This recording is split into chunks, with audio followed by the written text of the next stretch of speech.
ప్రియమైన దేవుని బిడ్డలారా, ప్రభు యేసు క్రీస్తు నామమున మీ అందరికీ వందనములు. సామెతల గ్రంథము 27వ అధ్యాయము 1వ వచనంలో ఏముందంటే,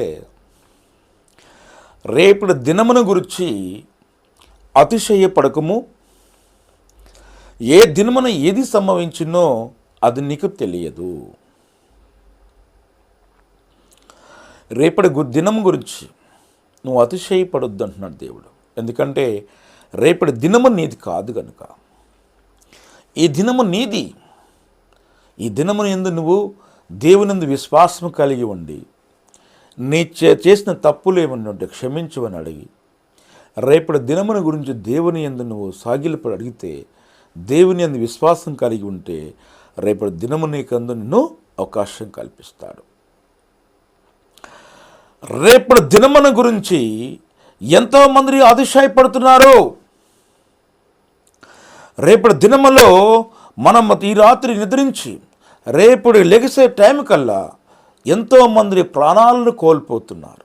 ఎంతోమంది రేపటి దినముని, రేపటి సూర్యకాంతిని చూడుకోకుండా, రేపు వెలుగుని చూడుకోకుండా ఎంతోమంది తన యొక్క ప్రాణాలని వదులుతున్నారు.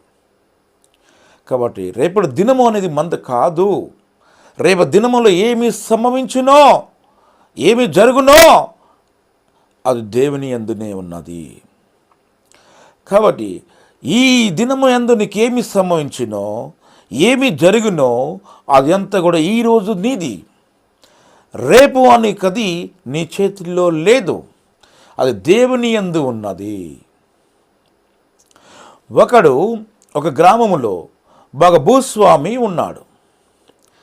తనకు బాగా పంటను పండించేవాడు.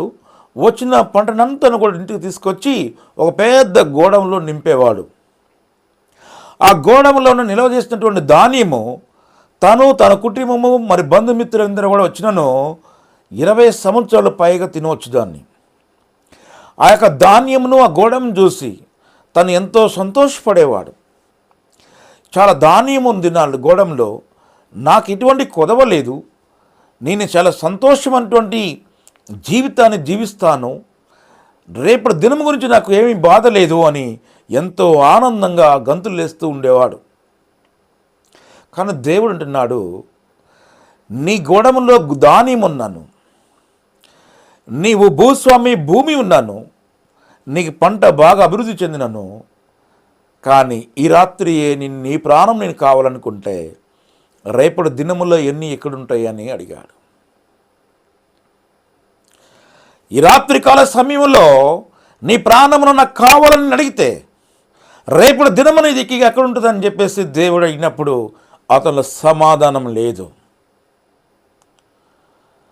ఈ దినము మనది.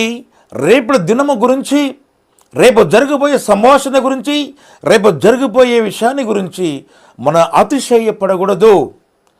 నీ పాపములు ఏమన్నా ఉంటే, దేవునికి వ్యతిరేకంగా లోకానుసారంగా నువ్వు జీవిస్తుంటే, నువ్వు పాపములను మన్నించవని దేవుని యందు విశ్వాసం కలిగి ఉండి ఈ రాత్రికాల సమయంలో దేవుని యందు నువ్వు పాపములను ఒప్పుకొని రేపటి దినము గురించి, దేవా రేపటి దినములో నాకు ఒక అవకాశం కల్పించు అని ప్రతిరోజు ఈ కృతజ్ఞతా భావంతో అడగాలి. ఎందుకంటే రేపు ఏమి సంభవించునో, రేపు ఏమి జరుగునో అది నీకు తెలియదు కనుక. ఎంతోమంది రేపటి దినము గురించి ఆలోచిస్తారు, కానీ ఈ రాత్రికాల సమయంలోనే రేపు అనే దినమును చూడకుండా చనిపోయేటువంటి వాళ్ళు ఎంతోమంది ఉన్నారు. అందులో నేను ఉండొద్దు దేవా, నన్ను క్షమించు, నా పాపములని అని మన్నించువని ప్రభు యందు విశ్వాసము కలిగి ప్రార్థన చేయాలి.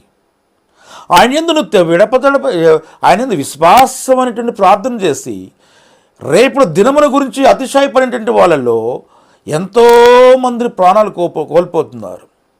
ఆ ప్రాణం కోల్పోయేటువంటి వాళ్ళలో నా ప్రాణం ఉండొద్దు దేవా, నీ యందు విశ్వాసం కలిగి ఉండి నేను అడుగుచున్నాను తండ్రి, రేపటి దినములో నాకు అవకాశం కల్పించు నాయనా అని దేవుని యందు నువ్వు ఎంతో దీనమైన మనసుతోటి అడగాలి.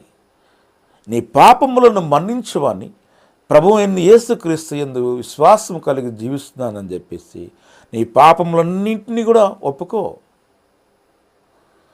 రేపటి దినము మనది కాదు కనుక. కాబట్టి రేపటి దినము గురించి నువ్వు అతిశయికపడద్దు. ఏ దినము, ఏ సమయం, ఏ టైంలో ఏం జరుగుతుందో నీకు తెలియదు. రోజు చూస్తూ ఉంటుంటాం, అనేకమైన సంఘటనలు చూస్తూ ఉంటుంటాం. ఎంతోమంది ప్రాణాలు కోల్పోతూ ఉంటుంటారు, ఎంతోమంది యాక్సిడెంట్లో చనిపోతూ ఉంటుంటారు, ఎంతోమంది అకస్మాత్తుగా చనిపోతుంటుంటారు, ఎంతోమంది అనుభవం అనుకోకుండా ఇప్పుడే వస్తాను తిరిగి వెళ్తానని చెప్పేసి మళ్ళీ తిరిగి రాకుండా పోయినటువంటి ప్రాణాలు, ఎంతోమంది ప్రాణాలు గాల్లో కలిసిపోయాయి. అలాంటి ప్రాణాలలో మనం ఉండొద్దని దేవుని యందు విశ్వాసం కలిగి ఉండాలి. ప్రేమతో దేవునితో అడగాలి, ప్రభువా నా పాపములు క్షమించాయి అని చెప్పేసి, పాపములను క్షమించు అని చెప్పేసి అడుగు. రేపటి దినము గురించి నువ్వు దేవుని యందు ప్రతిరోజు రేపు అనే ఒక అద్భుతమైన దినం గురించి ప్రార్థనలు అడుగుతూ ఉండాలి. కాబట్టి ప్రియమైన సోదరులారా, దేవుని యందు విశ్వాసం కలిగి ఉండి ఇచ్చినటువంటి ఈరోజు మనకు ఈ సమయం బట్టి దేవుడు మన ఈ సమయం ఇచ్చాడు. రేపు దినము మంది కాదు కనుక మనం చేయి క్రియలను బట్టి దేవుడు మనకి ఇస్తాడు కనుక మరి రేపు అనే దినములో మనము రేపుడు అనే వెలుగును చూడాలి. కాబట్టి ప్రతిరోజు మన దేవుని యందు విశ్వాసం కలిగి ఉండి మన పాపములు మన్నించమని చెప్పి మరి రేపటి దినము గురించి మనం ఎంతో ఆశపడి దేవుని యందు విశ్వాసం కలిగి ఉండాలని మిమ్మల్ని అందరినీ కోరుకుంటున్నాను. ఇట్లు మీ పీటర్.